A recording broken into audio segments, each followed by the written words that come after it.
在那一边，就是我是好像有点小声啊。蚂蚁，旁边没有看对。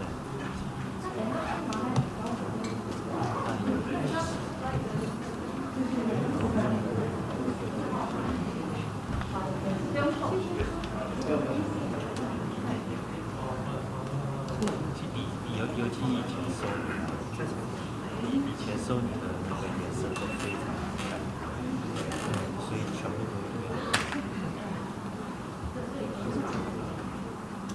所以以前在的地方的公司也是，他们开始直接在，那他收你的照片，尤其以前业绩好。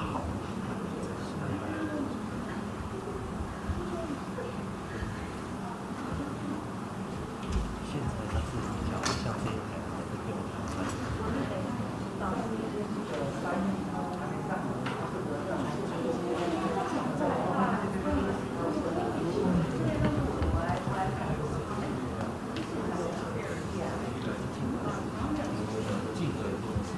对，标配。对，但是如果真的不够拍，就是我们其实有常见，要200以上。对，我才20块。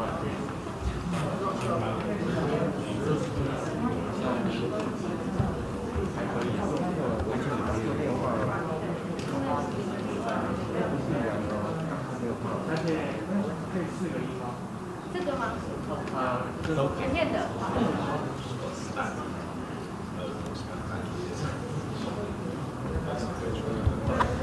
试音，有吗？声音可以吗？可以。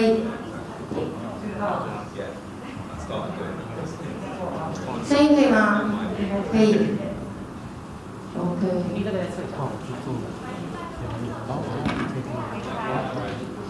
传音麦克风测试，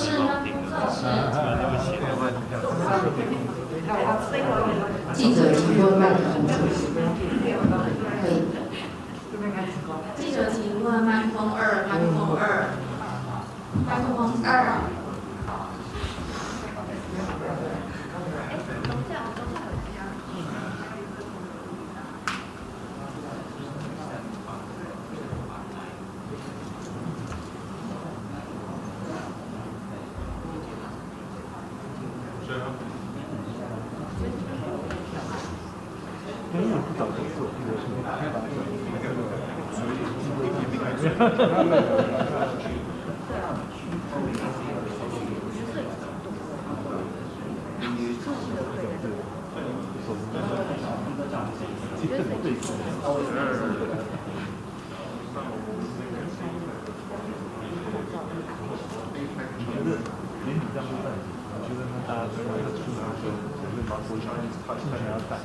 但是懒得给你带的，而且是前不久就已经开放给骑车都可以脱口罩。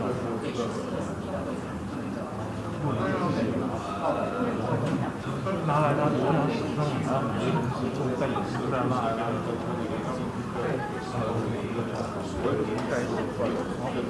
被制约了。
不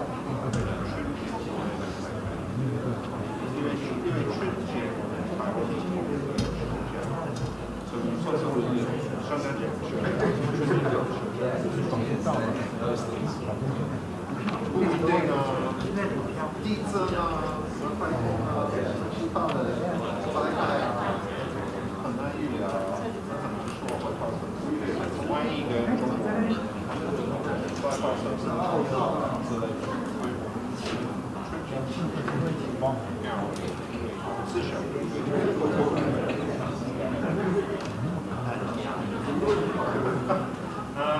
我有没有被找？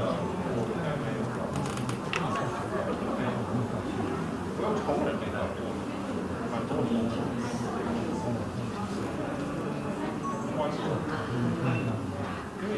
我真的很无聊的事情，都不能去，因为太危险了。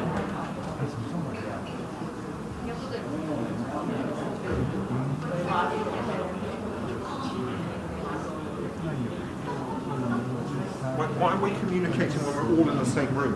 I will aim to send the text version of that story. I will aim to. Fabian sent me his stuff. I'll aim to send that to our desk on Monday with the instruction, as usual, please coordinate release of visuals. Well, I don't know when they've got it. You know, they have to get it all together. Probably Tuesday. Yeah, that's right.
真准时呢，11点，想不点10点半就到了。那时候用什么了？不会用。那你怎么来？有没有戴安全帽？没有。戴安全帽还有载你过去啊？那你回机车那边去修车？今天去修了。今天去修，昨天就坏了。哦。坐金车来，就是下雨开车，辛苦又包包，马不后头煮，不行没有。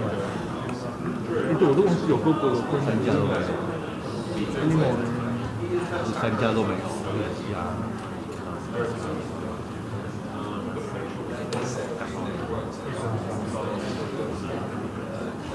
我就不方便了。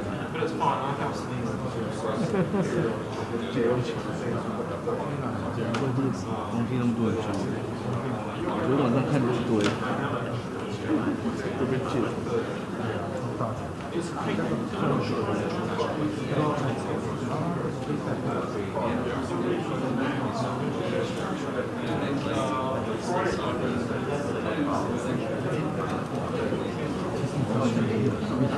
快了。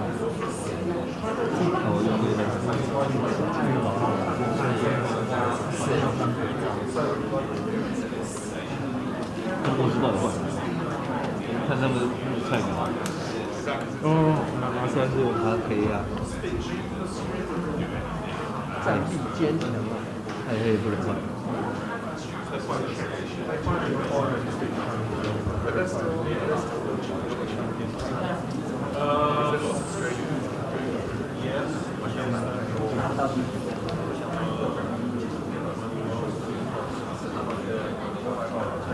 摩托车过来，是马上切接，快怎么拿到？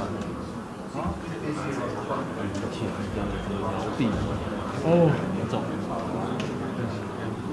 没错，因为那个摇臂是要冒一个要拆引擎啊。有料吗？为什么？差不多等。对啊，就是问这个有没有料。可是老板懒得用，因为昨天他本来是跟我讲说什么，那你就换一家咯，换船。车都在那边的，我怎么换？因为他慢慢拆。他本来跟我说传动走，然后那个他就换，他就不行，然后他就真的拆那个，然后他看一看，他说哎这个摇臂坏掉。应该是带动那个转气缸之类的。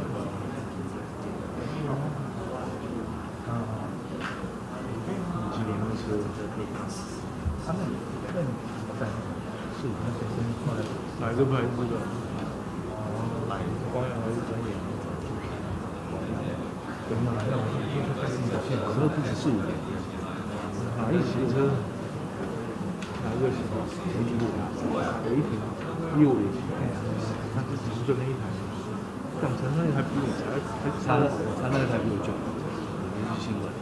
但他骑超久，不是我不要说年份，他骑的每次都环岛带你出国，骑的比你多。他那是旧的啊，旧的比较耐操。对啊，可是新款修就麻烦。新款，那你也是最近才买的，没几年。对啊，长城也是没有买没几年，那个旧了吧？他那还至少10年。我看到型我就知道，他是我前一代的型。我那台都已经出大概应该7、8年。那为什么还会有这个生病啊？不知道。牵到车我。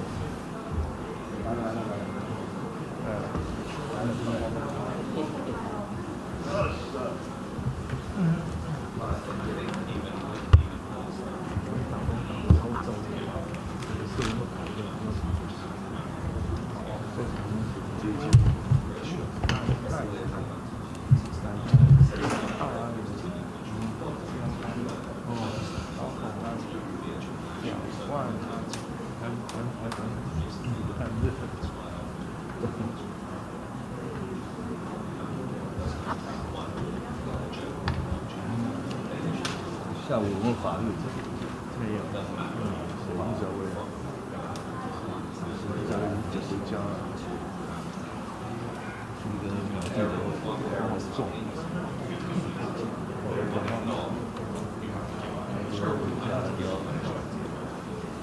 明天在上班才休息。那车那么久，真的啊。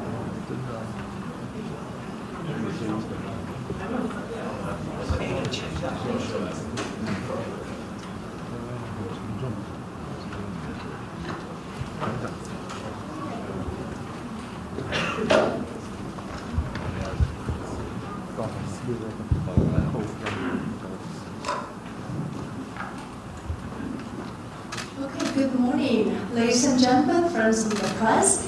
We really are very honored to have the presence of the Honorable Alicia Kearns. She is a member of the UK Parliament, and she is also the chair of the Council Foreign Affairs Committee. And also, with her, we also have important members of the delegation here. So allow me to really also quickly to introduce some of the members here seated with us. And also we have Liu Tuo here. He's the Deputy Secretary General of the Taiwan and U.S. Committee, also supervising the European Affairs Commission. Without further ado, so allow me to first really introducing and also inviting the Honorable to address the audience. Good morning, everyone. It has been a real privilege to be here in Taiwan these last few days.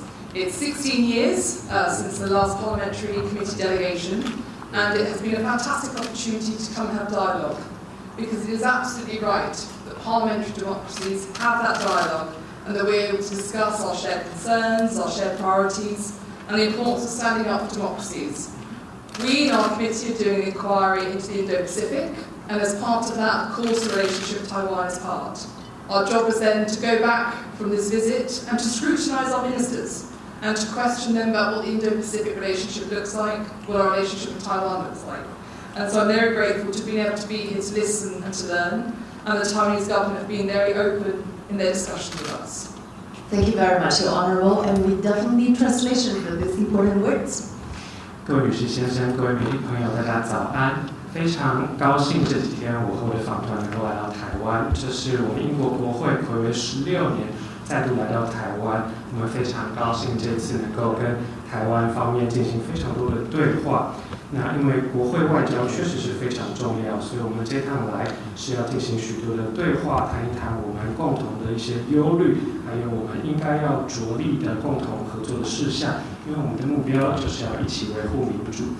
那我们英国现在呢有这个倾向印太的政策，我们也知道在台湾在印太地区是一个非常重要的伙伴，所以在这趟之后，我们回到英国也会跟我们的政府还有各部会的部长，督促他们，问他们说英国对于印太区域的这个立场，还有与台湾的关系，未来应该要怎么样发展。最后呢，我们非常高兴这次来到台湾，能够听取台湾方面许多的意见，我们学到非常宝贵的这个课题，也非常感谢台湾政府非常公开坦率的与我们进行对谈。Thank you very much. Now, with the permission of Madam Chair, we take some questions from the audience. 接下来看媒体朋友有没有对英国外交委员会Ben Hunt, Director from Reuters. Thank you very much. Obviously, this visit is happening at a time of increased tensions between Taiwan and China. Taiwan is busy bolstering its defences. Part of that is Taiwan's indigenous submarine program, which the British government has supported, albeit relatively covertly. It has provided export licences, for example. During your meetings here, did you discuss defence cooperation between Taiwan and Britain, and what more Britain might be able to do to help Taiwan bolster its defences in the face of these threats from China? Thank you. If I may have a translation? Yes, thank you. 那么这次英国国会下议院访台这个时机点，正好面临台湾与中国之间的紧张情势越来越升高。那台湾也一直非常的努力要提升自己的国防能力，包括国建国造的计划。在这方面，英国也提供了非常多的支持。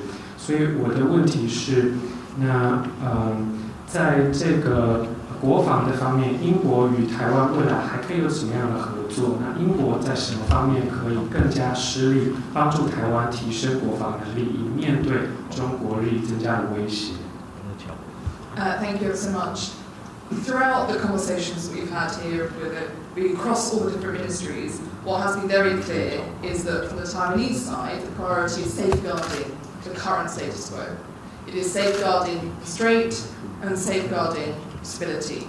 And that is what the focus of our conversations was. How do you maintain peace and stability in the Indo-Pacific? And how can the UK play a role in that as a fellow democracy, and as a democracy that recognises that within the Indo-Pacific we have a greater responsibility now to step forward and support them. In terms of supporting specific efforts, we talked about joint threats. So when we talk about warfare, it's all about deterrence and preventing, as I said, about safeguarding. So we talked about the joint cyber threats that we all face from different adversaries. We discussed disinformation, and of course we discussed traditional military conflict.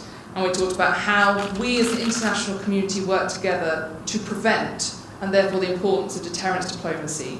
And yes, defence cooperation was discussed as part of that, because it should be part of a whole conversation that takes place But the key and the core of it at all times is about safeguarding and maintaining the status quo. Excellent, thank you. Was in the translation, but no.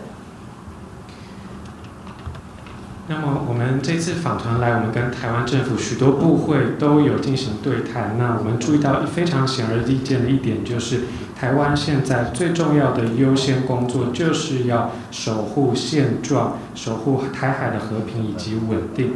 所以在我们这次讨论当中，我们的主题着重在于怎么样维护印太区域的和平以及稳定。那么在这个工作上，英国可以扮演什么样的角色，来帮助我们的民主盟友尽到我们在印太区域维护和平稳定这样的责任。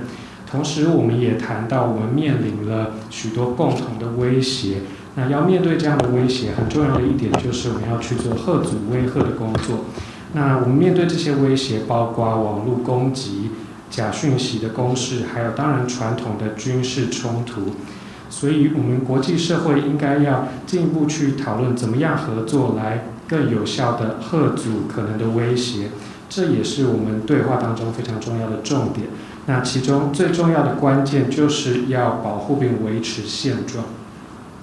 Okay, thank you very much. So now, okay, we'll take a second question. Yes, James, right? Yeah. Thanks very much for your press. Rishi Sunak this week said the golden era of UK-China relations was over. Of course, some say that he's still worried about maintaining a good trading relationship with China. How do you think he's been receiving your trip here in Taiwan, and have you been in touch with the Prime Minister during your trip to Taipei? So due to the extremely large number of cyber attacks that Taiwan receives, I did not travel with my personal phone. So I have been cut off from British politics, which might be the greatest experience that I have had for a very long time. So no, I have been unable to speak to the Prime Minister while I was here. But I do think that he is right, and that the golden era is over with China.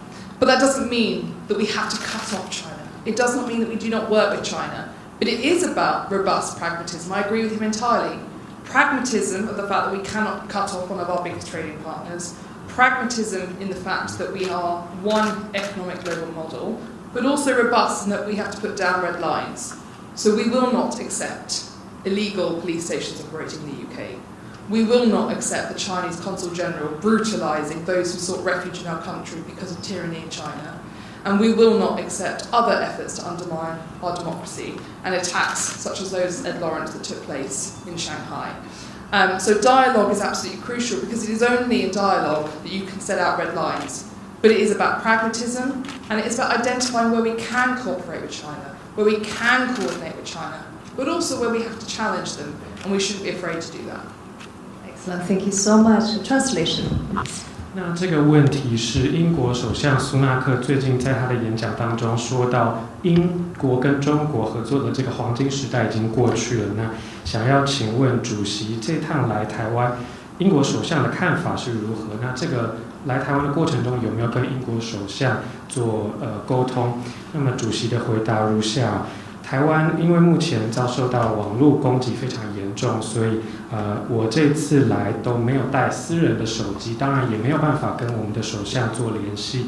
但是呢，我认为首相说的是对的，英国跟中国的黄金时代已经过去，但这并不代表我们要完全断绝跟中国任何的合作。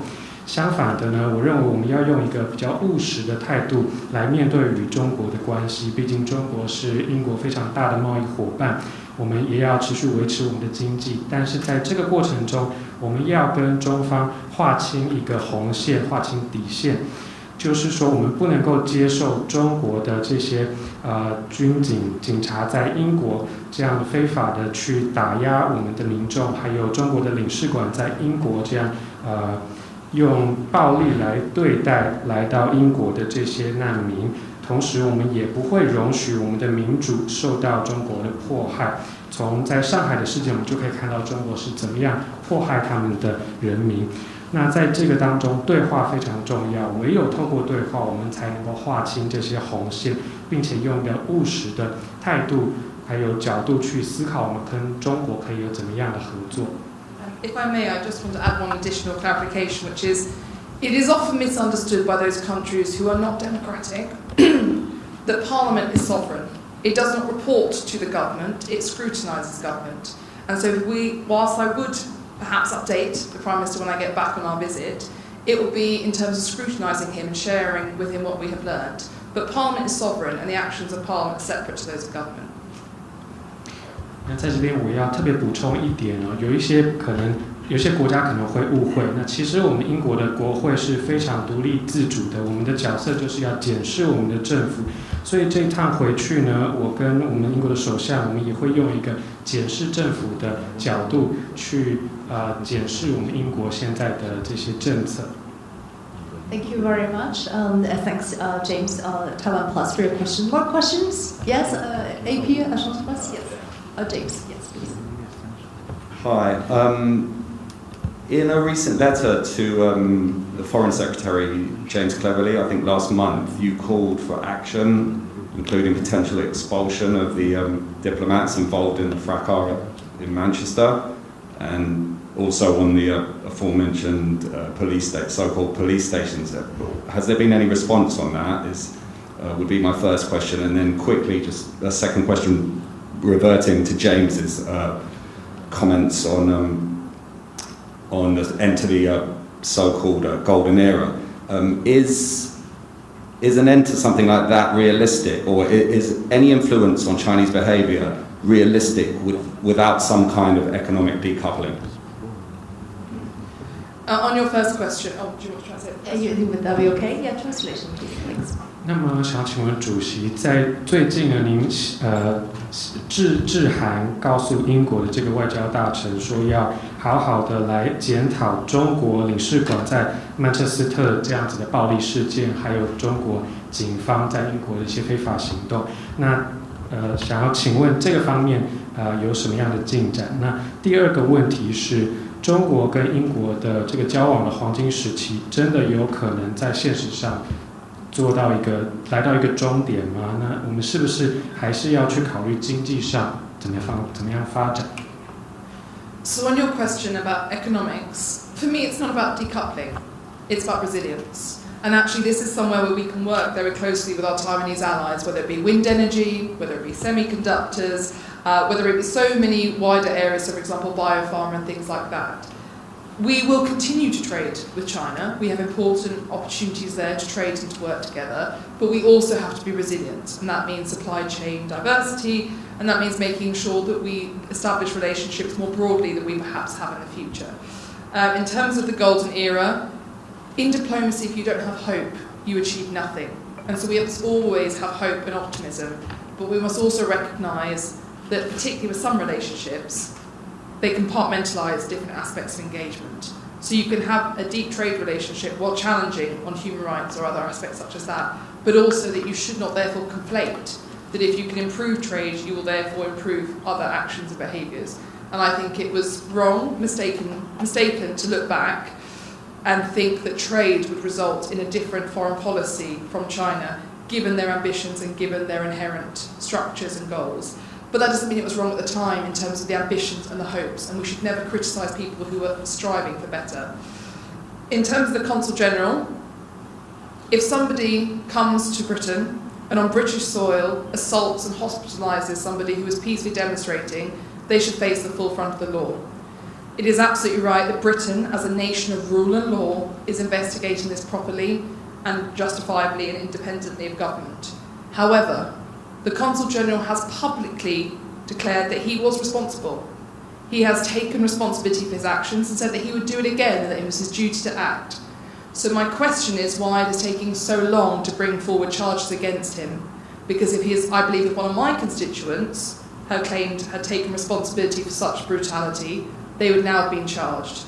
So what I would call on China to do is to waive diplomatic immunity for him, to allow him to face the legal system in a country which is governed by rule of law. And if not, the British government needs to expel him from the UK. Very well said. We need translation. Thank you. 那谈到第一个关于经济的问题，我认为我们跟中国经济脱钩这个不是重点，我们要着重的是怎么样增强我们经济的韧性。这也是为什么跟台湾这样的伙伴合作非常重要。我们在许多的方面都有非常多合作的这个契机，像是风电、半导体、生医产业等等。当然，同时我们英国会持续与中国进行贸易，在中国也有非常多的贸易商机。但是我们要做的重点就是增加我们经济的韧性，这也包括了我们的这个供应链要变得多元化，我们要更多角化的跟各国经营我们的关系。那我相信这个我们谈到黄金年代已经过去了，但是在外交上我们一定要永远保持有希望还有乐观，这样我们才能够做到更多的成果。所以我们在维持贸易跟经济的同时，我们也可以去谴责中国在人权上面做的这些不好的作为。那我们不应该回头来缅怀过去的黄金年代，因为我们不能够再相信中国会因为我们的贸易关系而去改变中国的对外政策，因为我们看得非常清楚中国这个对外扩张的野心，还有它结构性的问题跟它的各种目标。同时呢，我们一定要继续保持希望还有乐观。那么关于这个中国领事馆在英国的领土上面对我们的这个英国的来到英国领土上面的这个人民进行这样的暴行，而且这些人是非常和平的去做抗争，但是中国领事馆却用暴力打压，这样子的行为是需要面对法律的制裁的。英国是一个尊重法治、法律的国家，所以我们的政府也在持续的进行调查这个事件。那么中国领事馆方面其实有说他们要单方面负起这样的责任，但是我就要问的是，为什么我们过了这么久，拖了这么久，还没有真的去起诉中方的行为？所以我这边也要呼吁中国要这个除掉中国领事的这个外交豁免权，让他可以受到我们英国法律的制裁，不然的话，我们英国应该要直接把他驱逐出境。Thank you very much, Madam Chairperson. Thank you, Mr. Burns, for your question. Next question, how about from this aisle? Yeah, so yes, Yashi Novia from Central News Agency. 你好，我用中文提问。英国首相苏纳克日前曾经表示，英国准备好支援台湾对抗中国的侵略。请问访团认为，若中国对台发动侵略，英国是否应该对台提供协助？而英国的支援可能包含哪些方面？Any translation? Thank you. So this question comes from the Central News Agency. British Prime Minister Sunak said the UK stands ready to support Taiwan in the face of Chinese aggression. If China wages war against Taiwan, does the delegation think the UK should assist Taiwan, and those assistance will come in what areas? Ning Hao. My view is that what we have learned, very sadly, over the last year, is that the international community must stand ready to stand in the support of democracies in the face of autocracy. What we have also showed as international community is that we will stand by our allies, because we recognise to uphold the rule of law, to uphold the international world order, it is vital that we do so. But in terms of how we might support Taiwan, the goal is to prevent it getting to that point. We must prevent conflict. We must ensure that Taiwan is respected, and we must safeguard its sovereignty, safeguard the Strait, and safeguard all of those who live within Taiwan and wish to continue living in a democratic way. There is no question that Taiwan matters. And although we are separated by many continents, the reality is that 30% of global world trade goes through the South China Sea. And the reality is that the world's technological heart is essentially increasingly becoming Taiwan when you look at semiconductors and their importance within the global economy. So I think the message is very clearly that Taiwan has friends, and Taiwan does not stand alone. But we must all do everything we can to prevent any descent into conflict. But yes, Taiwan has friends who will stand by them. Thank you very much. In translation, thank you. 谢谢您的提问。那在过去1年，我们很不幸的，就是说我们知道了一件事情，那就是国际社会一定要准备好来支持民主国家一起面对这个威权国家的威胁。那我们英国也会持续支持我们的盟友，因为我们都一定要一起共同来维护法治，还有以规则为基础的世界秩序。至于我们要怎么样支持台湾，其实最重要的目标就是我们要避免任何冲突的发生。我们要持续确保台湾在国际上受到尊重，台湾的主权能够持续，台海能够拥有和平，那台湾热爱自由民主的人民也可以持续维持他们的生活方式。我们毋庸置疑的知道台湾非常的重要，虽然我们台湾跟英国距离非常遥远，但是我们看到全球有30%的贸易量是集中在这个区域。那全世界的这个科技发展的重心也非常聚焦在台湾这边。我们看到台湾的半导体对于全球经济都是至关重要的。这次我们要强调一个非常明确的讯息，那就是台湾有朋友，台湾在世界上不是孤单的，我们一定会尽我们的所能，避免任何冲突情势的发生。最后我要再次强调，台湾是有朋友的。Thank you very much. So how about more questions from this side? Yes? Okay, Terry from Liberty Times. Good morning. Recently, the UK's Minister of State for Trade Policy, Greg Hunt, visited Taiwan, and he proposed a UK-Taiwan Enhanced Trade Partnership (ETP). What is the detailed content inside the ETP, and what expected benefits would it bring to both the UK and Taiwan? Thank you. Shall we allow translation? Thank you. 英国国际贸易部贸易政策副部长韩斯日前访台时提出了推动台英强化贸易伙伴关系，也就是 ETP。那请问这个 ETP 的详细内涵是什么？它对于英国还有台湾双边能够分别带来什么样的预期利益？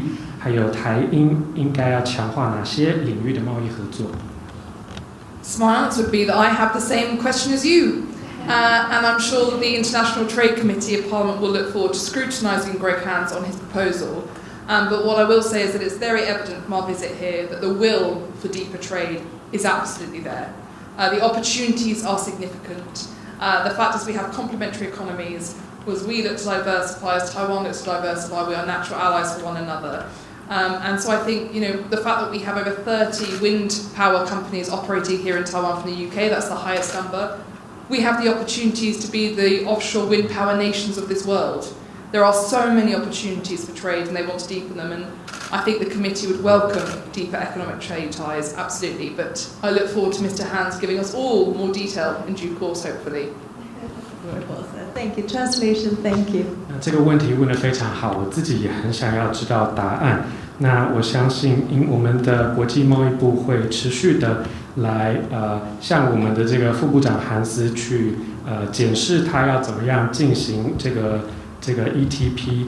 那因为我们知道这个贸易有非常多的机会，而且台湾跟英国的经济其实是非常互补，而且我们双方都希望能够让我们的这个经济发展更多元化。那其中一个方面就是风电，目前呢，英国的风电公司在台湾有超过30家，这个数目是世界上最多的。那我们英国也非常希望在风电方面能够成为全球的佼佼者。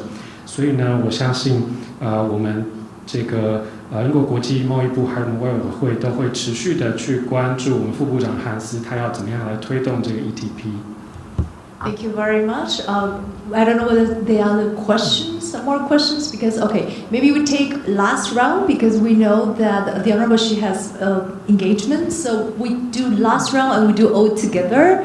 We do Ben first, then James. Anybody else from this side? Questions? Okay. Sorry, I'm not seeing. Oh, okay. Well, okay. Then we do Cindy. Okay. Yeah, we take all the questions now. Thank you. Just a quick question about the Chinese embassy in London's condemnation of your visit. Obviously, China is never happy when any foreign visitors come to Taiwan. Before you came here, before you stepped foot on the plane, had the Chinese embassy already got in touch with your office, with the committee, and explicitly warned you there would be consequences of visiting Taiwan? Thank you. Yeah, we take all the questions. Oh, sorry. Let's allow first translation of that, and then yeah. 我们先翻译的问题，我们提问。那这个问题是想请教主席还有您的访团，这次来之前是我们知道中国大使馆在英国伦敦中国大使馆也对你们发出了这个谴责，所所以我想请问，在你们登机出发之前，中国使馆有没有联络外委会的办公室，然后警告说你们如果来台湾会有什么样的后果呢？ Thank you, James. Right. My question is, in September, The Guardian reported that British MPs were in talks with Taiwan to provide Mandarin teachers to the UK as part of this plan to phase out Confucius institutes. I wanted to ask, was this a topic of conversation during your trip to Taiwan, and was there any formal agreement on sending Taiwanese teachers to the UK as part of this plan? Thank you. Translation for the question. Thanks. 那么之前呢，这个英国副部长来台的时候，也有谈到台湾可能会派一些中文老师到英国去教中文，借这个做法呢，能够排除掉在英国的孔子学院。那我想请教主席，这次你们来台湾有没有谈好任何正式的关于这个台湾华语师资到英国去的任何协定？ Thank you. And also Cindy, right? Cindy, Epoch Time.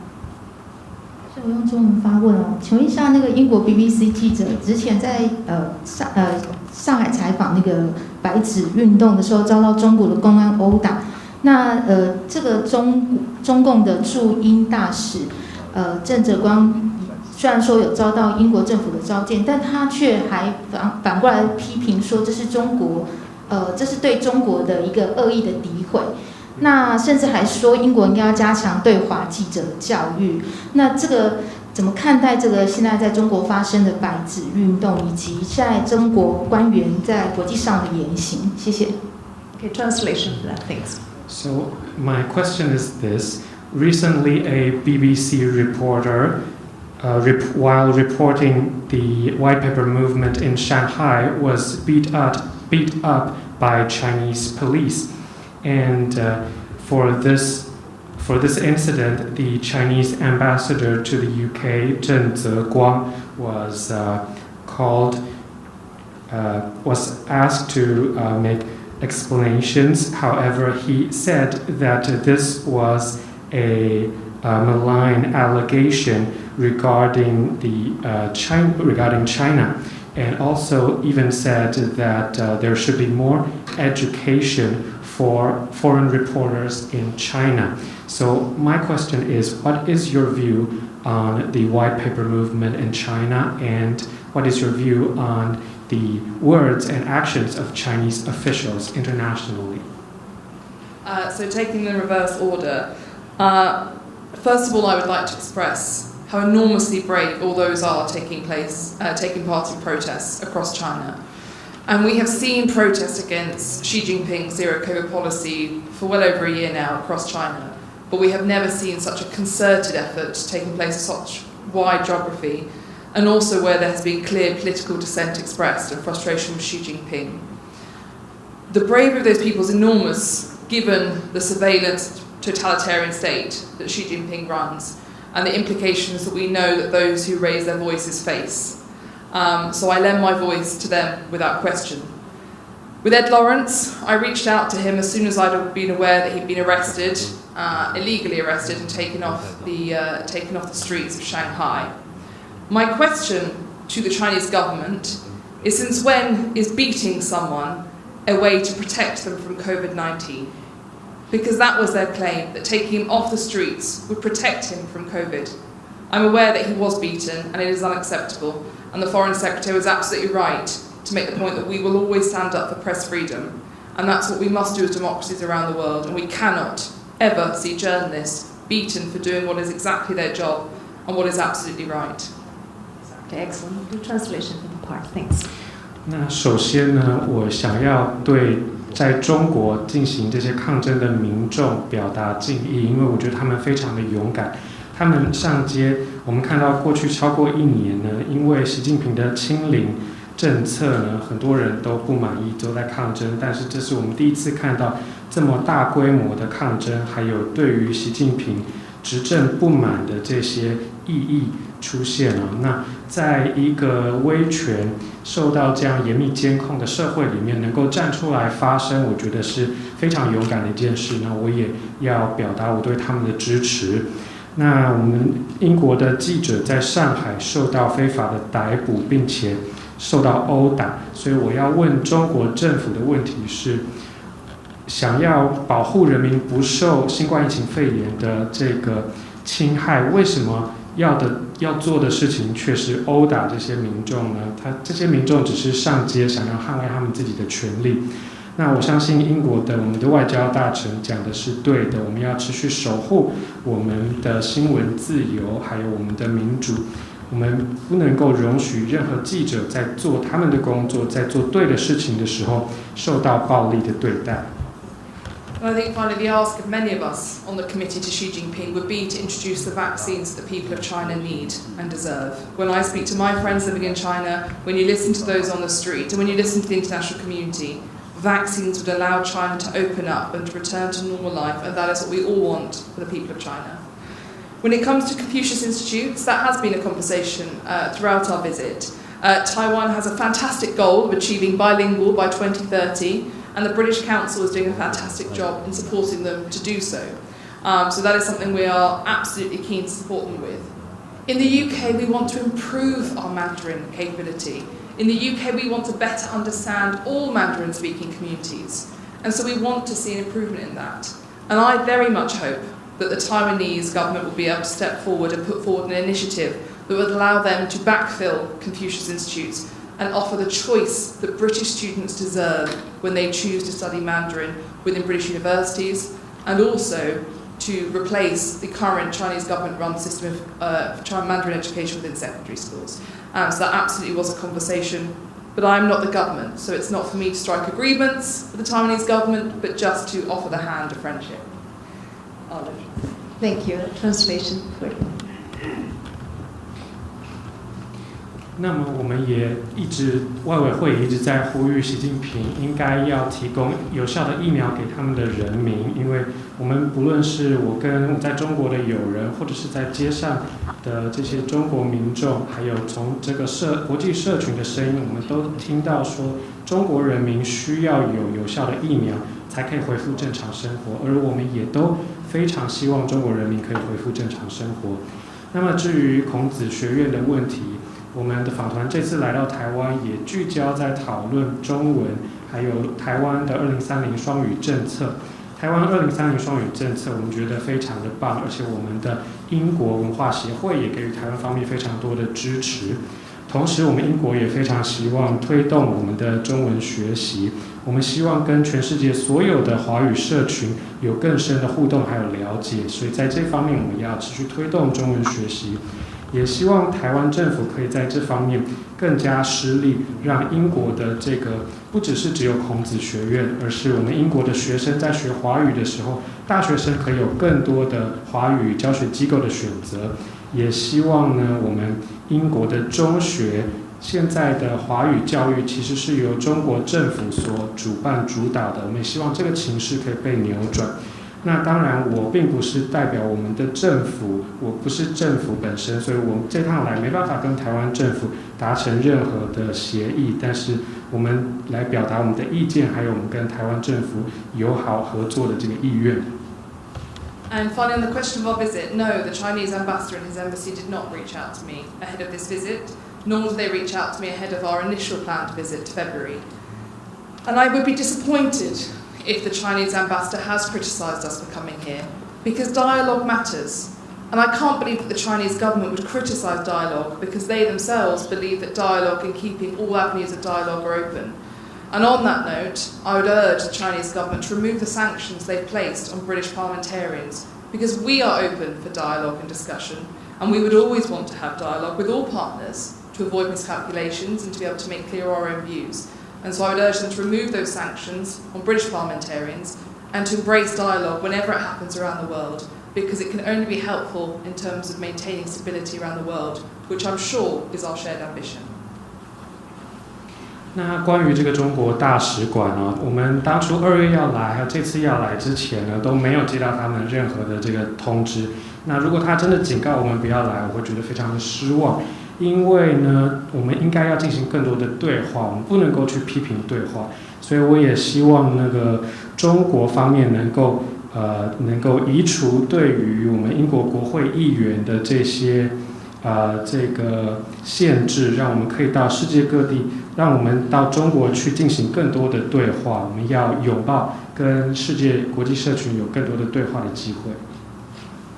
Okay, thank you. I think if there's no more questions, so please join me in thank you, Her Honorable, Madam Member of the Parliament, Alicia Keys, Madam Chairperson, also of the Commons Foreign Affairs Committee, for her time and her leadership and making her historical first ever trip to Taiwan. Thank you so very much. 谢谢 everyone. Thank you, 谢谢. Thank you so much. Thank you. We'll take a picture, if that's okay, with permission. Yes, okay.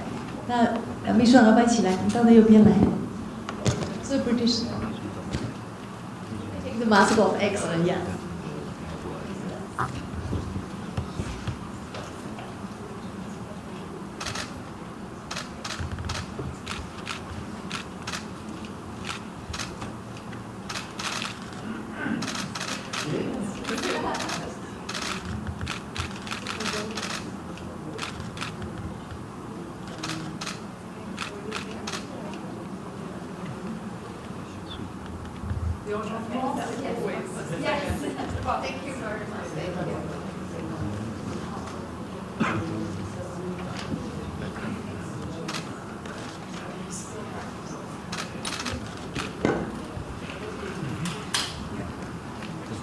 谢谢大家参加今天记者会，谢谢。